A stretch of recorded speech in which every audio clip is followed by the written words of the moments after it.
তো আমি এই মুহূর্তে আছি মালয়েশিয়ার কেএল টাওয়ারে। তো কেএল টাওয়ারটা আমি আপনাদেরকে দেখাচ্ছি, এবং এটা হলো মালয়েশিয়ার আইকন। এই যে দেখুন, এইটা হলো কেএল টাওয়ার, এটা হলো মালয়েশিয়ার আইকন এবং পৃথিবীর সপ্তম লম্বা বিল্ডিং। এবং কেএল টাওয়ারের ওইদিকে দেখা যাচ্ছে পেট্রোনাস টুইন টাওয়ার। আমরা একটু পরে টুইন টাওয়ারে যাব। তো আমি কেএল টাওয়ারটা মানে কুয়ালালামপুর টাওয়ারটা যতটুকু সম্ভব আপনাদেরকে দেখাচ্ছি এবং এটার ইতিহাসটা আমি বলতেছি।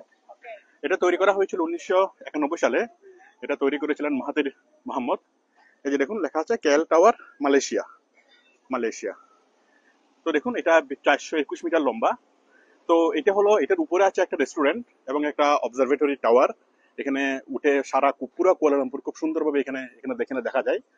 এবং তার উপরে আছে বিভিন্ন ট্রান্সমিশন অ্যান্টিনা গুলা, রেডিও এবং টিভি অ্যান্টিনা গুলা, পুরা কুয়ালালামপুর শহরকে মানে ট্রান্সমিট করার জন্য।